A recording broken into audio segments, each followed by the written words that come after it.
Good morning YouTube. Today I'm going to do a review on well, now 20-year-old Land Rover Discovery 2, being my Land Rover Discovery 2. Yeah, I'm just going to go around a few little pointers and the things you should expect to see from one of these old girls, and see whether it's really worth you spending your money on, or whether you should go for something more modern or whatever. So let's get into it. Okay, so mine, as you may not be able to tell, is in quite good condition for its age. It's a 1999, which is a TD5 engine in mine. It's one of the first, I believe, which is the 10P, which is supposed to be really bad. But my engine has done 233,000 miles, and it's never had any major failures in all its life. The bodywork, I mean, given the condition of the paint, you have to excuse the mud. Very good condition for its age, but this is a good example of one. I do have some telltale rust along the top of the windscreen, but that is all I have on my bodywork. So the front bumper is my own creation. It is my shoveler. Anyway, the front bumper is my own creation. It's made out of scaffold tube, literally. I destroyed the other one while I was off-roading one day. I've just noticed I've got a crack in that light there, there's something right there. Yeah, never mind. Little things. On these old trucks, the biggest problem you've got to watch out for is rot. And there's no good thing to say about it. They rot everywhere. They rot in the chassis, they rot in the wheel arches, they rot in the sills, they rot absolutely everywhere. Mine has had some welding, extensive welding to the rear end. It's had some little patchwork, 50p size patches inside the boot. I mean the wheel arches, but that's nothing. That really is nothing for one of these. But as you can see, she's real good. I've got mine as a 6-seat setup at the moment, which is I've got the 6 of us in our family, so that's the best way to cart us about. Oops, sorry. I did used to have a Jeep Cherokee, which I absolutely love to bits, but it just wasn't big enough to accommodate the family. This old girl, it accommodates the family. If you're looking for it for space for when you've got your kids, and yeah, you can fit people in it, but then you can't say get a week's worth of shopping because there just isn't the room in the boot. Mine's a poverty spec GS model. It doesn't come with a diff lock, but it does have all the fancy traction control. Mine does have the diff lock internals, and I have modified mine so I can operate the diff lock myself. At the minute I'm running my steel wheels with my Discoverer Cooper tyres. These are my off-roaders, and that's because my all-terrains on my alloys, they're knackered, and if I'm honest, I just can't afford to buy any more yet. So, well, I'm going to go take it somewhere where we can get it into a bit of mud, and then we can do a little bit more talking about how capable it is as an off-roader, which, well, anybody should know, it's a Land Rover. If you want to go off-road, you buy a Land Rover. End of story. Right, now I'm inside the old girl. I've got a few kids in there all sleeping and playing and doing whatever. It's in reasonable condition for its age, to be fair.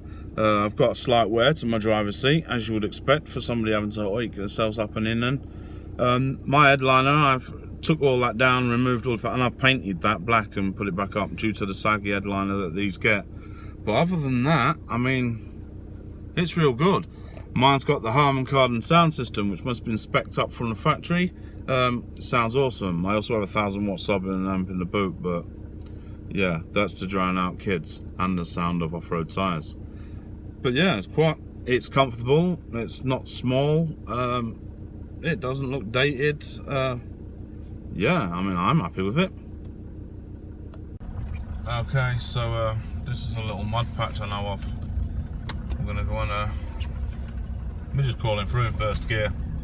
I do have the 3 Amigos on mine, so technically the traction control shouldn't work. But as you can see, I'm applying no throttle, no nothing. We're just going straight through. I'm going to go for second.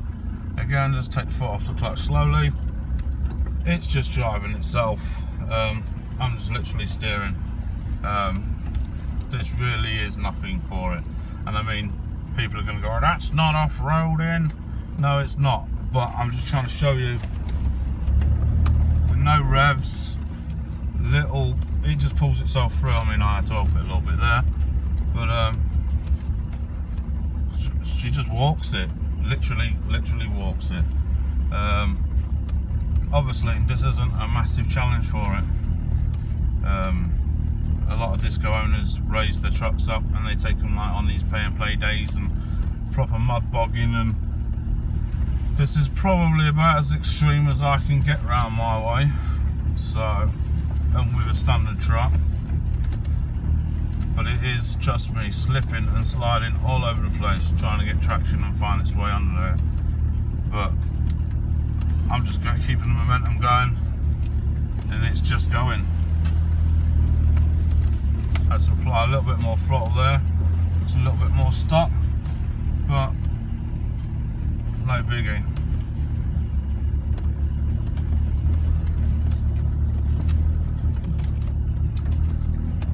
Feel it sliding about all over on the back end, and the traction control's doing whatever it's doing to fix it.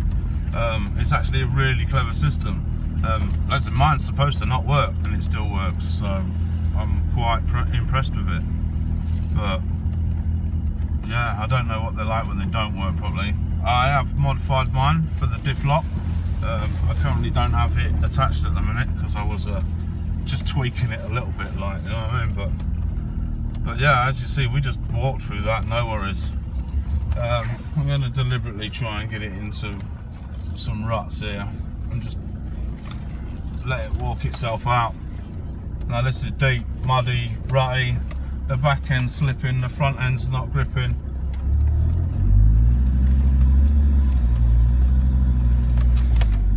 And it sorts itself out.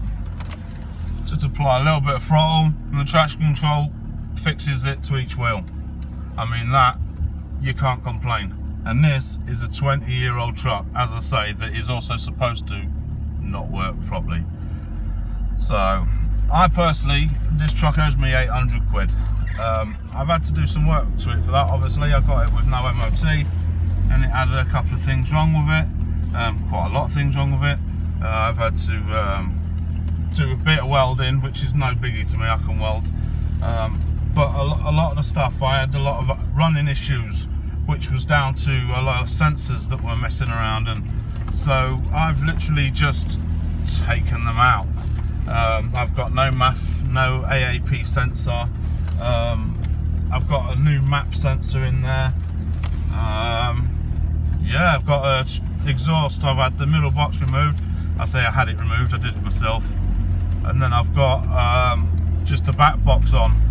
Gives it a much better sound, actually gives it a bit more power as well. Yeah, it's actually really good. You're going to be really hard to find one of these which hasn't been molested. I was lucky, I bought this off a bloke who used it for taking caravan to the beach and what have you a couple of times a year. This one was actually in really good condition for its age, as I say, but he was only getting rid of it because really it was clapped, and it's only because of my welding skills and the fact that I was determined to fix it that I was able to fix it and get it through an MOT. Yeah, I've not got any extreme climbs or anything I can show you in it.